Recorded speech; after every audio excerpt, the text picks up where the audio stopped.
이삭의 이야기는 창세기에서 아브라함과 야곱, 요셉보다 짧게 나오기 때문에 다소 약하게 보일 수가 있습니다. 하지만 오늘 창세기 26장에서 우리는 이삭에게 임한 하나님의 놀라운 복을 통해서 강한 충격과 도전을 받지 않을 수 없습니다. 그럼 이삭은 하나님으로부터 어떠한 놀라운 복을 받았나요? 오늘 창세기 26장 12절 말씀을 보면 이삭이 그 땅에서 농사하여 그 해에 100배나 얻었고 여호와께서 복을 주심으로. 이삭은 유목민으로 살아왔지만 블레셋 그랄 지방에 오래 거주하면서 농사를 지었고 하나님이 복을 주셔서 100배의 결실을 얻었다라고 말씀하고 있습니다. 농사를 지어 100배를 얻은 것뿐만 아니라 양과 소도 심이 많아서 큰 부자가 되었고 그 지역 토착민인 블레셋 사람들이 매우 심하게 시기할 정도로 이삭은 100배의 복을 받아서 큰 거부가 되었습니다. 그럼 여기서 우리가 살펴보고 싶은 것은 어떻게 이삭은 하나님으로부터 100배의 그런 축복을 받을 수 있었을까요? 첫 번째로는 이삭은 하나님 말씀에 적극 순종한 사람이었습니다. 이삭의 대표적인 특징은 순종입니다. 그는 하나님께 적극 순종하였고 부모님께 적극 순종한 사람이었습니다. 어제 말씀처럼 이삭은 흉년의 때에 가장 부강한 나라인 애굽에 내려가는 것을 포기하고 하나님 말씀에 순종하여 그랄 땅에 머물기로 결단을 합니다. 근데 그랄에 머물었다고 해서 바로 100배의 복이 임하지 않고 창세기 26장 8절을 보면 이삭이 거기에 오래 거주한 뒤에 복이 임했다라고 말씀하고 있습니다. 여러분, 하나님께 순종을 했는데 바로 하나님의 복이 임하지 않는다고 상심하고 포기하지 마시고 끝까지 순종할 수 있기를 바랍니다. 때가 되면 하나님의 놀라운 복이 임하게 될 것입니다. 어제 이제 내용이었고요. 두 번째로는요, 이삭은 부모님을 잘 공경하고 순종한 사람이었습니다. 오늘 본문에는 나오지 않지만 이삭의 인생을 통해서 가장 인상 깊은 것은 이삭은 부모님을 잘 공경하고 순종한 사람이었다는 것입니다. 이삭이 얼마나 부모님을 잘 공경하고 순종했는지는 창세기 22장에 잘 나와 있습니다. 이삭은 20세쯤에 힘이 센 청년이었지만 아버지 아브라함이 자신을 하나님께 번제물로 드린다고 했을 때 결박을 하고 묶었을 때 아무런 저항을 하지 않았습니다. 심지어 아브라함이 칼로 이삭을 치려고 했을 때도 이삭은 순한 양처럼 그대로 있었습니다. 여호와의 천사가 급하게 아브라함을 두 번 불러 막았고 대신에 예비된 수대양 한 마리를 잡아서 번제물로 드리게 됩니다. 그때 청년 이삭은 깨달았을 것입니다. 어떤 상황에서도 부모님께 끝까지 공경하고 순종하면 여호와 이레의 하나님께서 예비하신 놀라운 복을 주신다는 것을 체험했습니다. 그래서 이삭은 자신의 배우자를 선택할 때도 전적으로 아버지 아브라함의 뜻을 따라서 최고의 배우자인 리브가를 얻게 됩니다. 이삭은 아버지 아브라함만 공경하고 순종했던 그런 아들이 아니라 어머니 사라 또한 공경하고 사랑했던 아들이었습니다. 창세기 24장 67절입니다. 이삭이 리브가를 인도하여 그의 어머니 사라의 장막으로 드리고 그를 맞이하여 아내로 삼고 사랑하였으니 이삭이 그의 어머니를 장례한 후에 일호를 얻었더라. 이삭은 3년 전에 돌아가신 어머니 사라의 장막으로 리브가를 데리고 와서 아내로 삼을 정도로 어머니 사라를 존중하였고 또 3년 동안 어머니를 위해 애도의 시간을 가진 것을 보면 이삭은 어머니를 향해서도 각별한 사랑을 가졌음을 보게 됩니다. 이삭은 또한 아버지 아브라함이 돌아가시자 아브라함이 구입해둔 막벨라 굴에 아브라함과 엄마 사라를 같이 장사 지냅니다. 즉 이삭은 부모님이 돌아가실 때까지 끝까지 책임을 지고 있습니다. 그리고 오늘 본문에 보면 이삭은 부모님이 돌아가시고 나서도 아버지 아브라함이 그랄 지역에서 팠던 우물들을 다시 파면서 그 아버지가 부르던 우물 이름 그대로 사용한 것을 보게 됩니다. 창세기 26장 18절 말씀입니다. 그 아버지 아브라함 때 팠던 우물들을 다시 팠으니 이는 아브라함이 죽은 후에 블레셋 사람이 그 우물들을 메웠습니다. 이삭이 그 우물들의 이름을 그의 아버지가 부르던 이름으로 불렀더라. 마틴 로이드 존스는 이 구절을 갖고 부흥이라는 것은 부모와 선조들이 파놓은 메워진 우물들을 다시 팔 때 온다라고 했습니다. 부모님과 우리 조상이 이미 파놓은 좋고 아름다운 우물들이 얼마나 많습니까? 그러나 세상의 악한 문화와 우리의 완고함이 부모 세대가 이뤄놓은 좋고 아름다운 것들을 다 막아버렸고 단절해버렸고 지워버렸습니다. 이삭은 아버지 아브라함이 파놓은 우물들을 다시 팠고 부모님이 이뤄놓은 것을 존중하고 기린 것을 볼 수 있습니다. 성경에서 이삭만큼 자세하게 부모님께 이렇게 공경하고 순종의 것을 기록한 인물은 없을 것입니다. 부모님께 최고의 효를 실천한 이삭에 대해 언제 하나님의 복이 임할지 기대를 했는데 오늘 드디어 하나님의 복이 임한 것을 100배라는 숫자를 통해서 명확하게 보여주고 있습니다. 부모님을 공경하고 순종하는 자녀에게 주는 하나님의 복을 사도 바울은 에베소서 6장 1절에서 3절에 말씀하고 있습니다. 자녀들아 주 안에서 너희 부모에게 순종하라. 이것이 옳으니라. 내 아버지와 어머니를 공경하라. 이것은 약속이 있는 첫 계명이니 이로써 내가 잘되고 땅에서 장수하리라. 이삭은 아브라함보다도 더 오래 살았고 아들들보다도 더 오래 180세까지 장수를 했습니다. 땅에서 잘 됐고 장수를 했어요. 아마 사도 바울은 부모님께 최고의 호를 실천한 이삭을 염두에 두고 에베소서 6장 1절에서 3절의 말씀을 썼을 수도 있습니다. 이삭의 대표적인 특징은 부모님께 공경하고 효도한 그 사람이 얼마나 복을 받는지에 대해서 말씀을 해주고 있습니다. 그렇지만 이삭이 날 때부터 부모님을 공경하고 순종한 사람이었다고는 생각하지 않습니다. 부모인 아브라함과 사라가 아들 이삭을 그런 사람으로 이끌고 양육해 간 것을 보게 됩니다. 어머니 사라의 아들 이삭을 향한 깊고 헌신적인 사랑이 있었고 아버지 아브라함은 믿음의 본을 보여주셨죠. 그리고 평소에 아들 이삭과 깊고 좋은 관계를 가졌기 때문에 매우 친밀했고 매우 좋은 아버지라는 그 이미지가 이삭 아들 안에 새겨져 있었던 것을 보게 됩니다.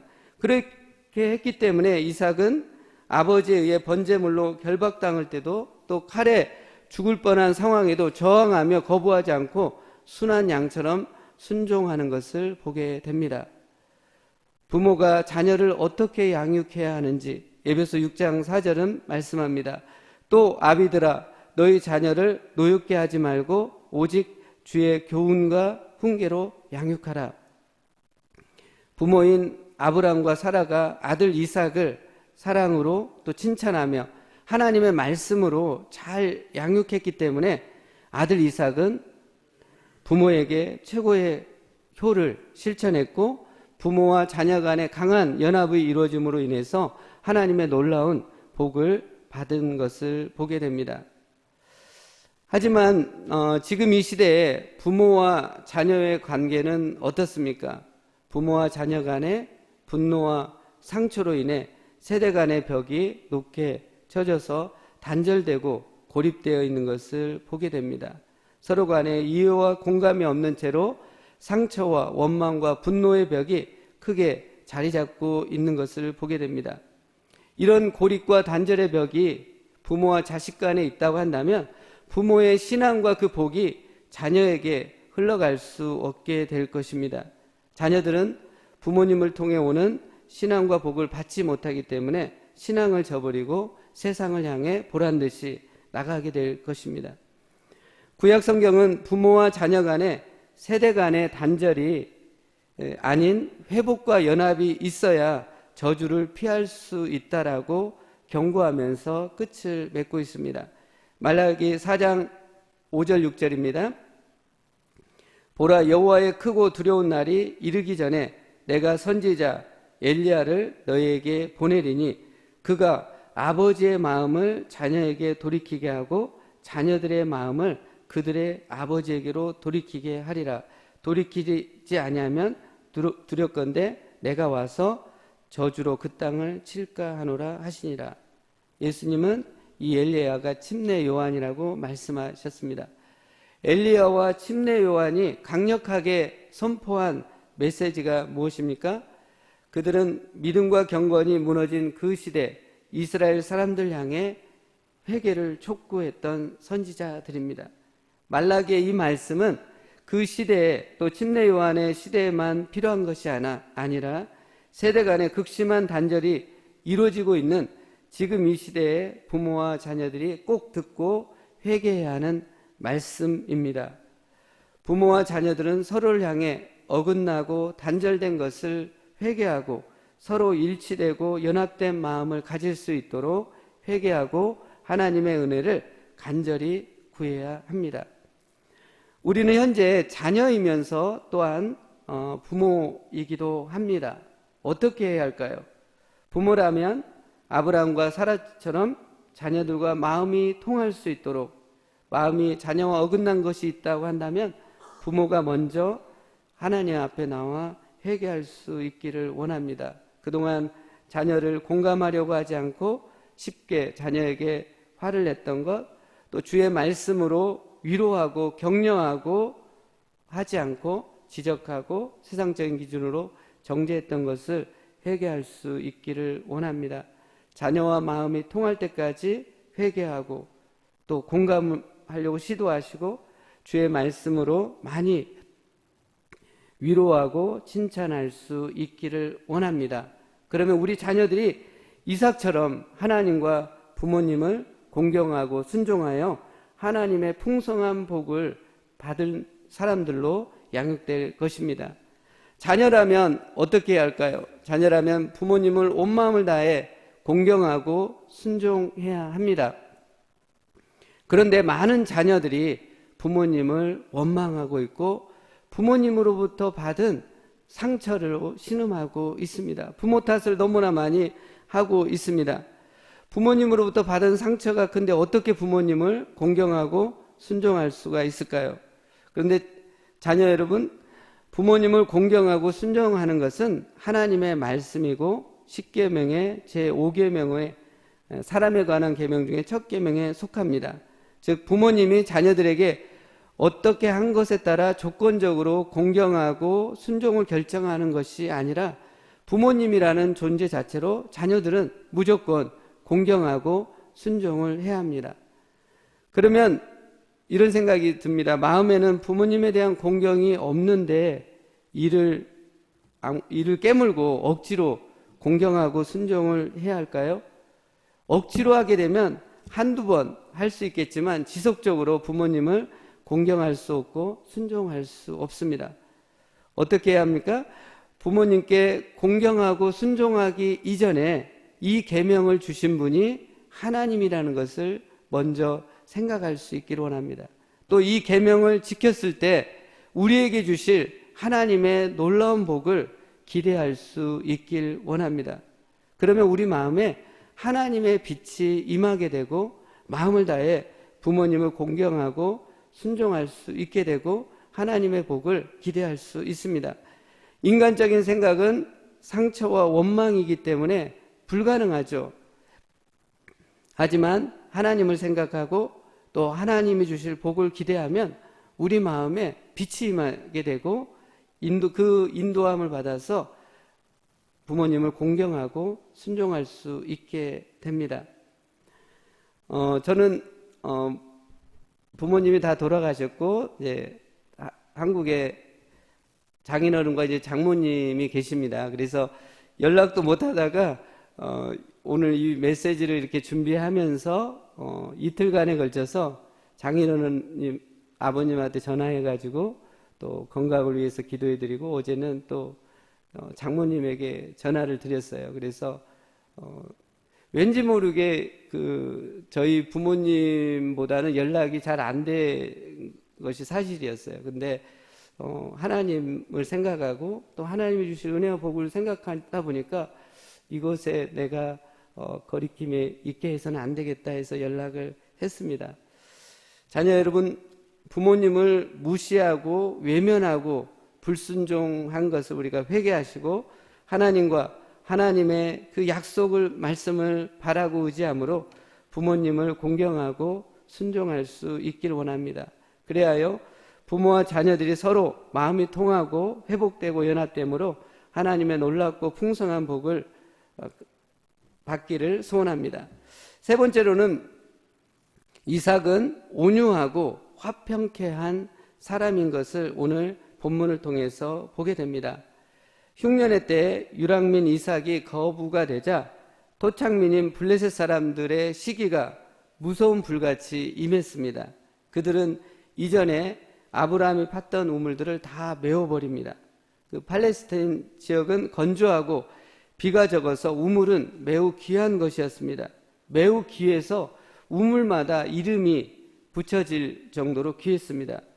그리고 그 우물들은 아버지 아브라함이 그랄 왕 아비멜렉과 정식 계약을 통해서 얻은 우물이었기 때문에 아들 이삭이 소유권을 주장할 수가 있었습니다. 그러나 이삭은 자신의 소유를 주장하며 다투지 않습니다. 그리고 자신의 그 귀한 우물들을 포기합니다. 그리고 100배의 풍작을 거둔 땅도 포기하고 그랄의 다른 평원으로 이동을 합니다. 그곳에서 골짜기에서 또 파니까 샘 근원을 얻었습니다. 그랄 목자들이 와서 또 자기 것이라고 주장을 합니다. 다툼을 걸어옵니다. 이에 대해 이삭은 그 우물도 양보하고 또 다른 곳으로 가서 우물을 팠습니다.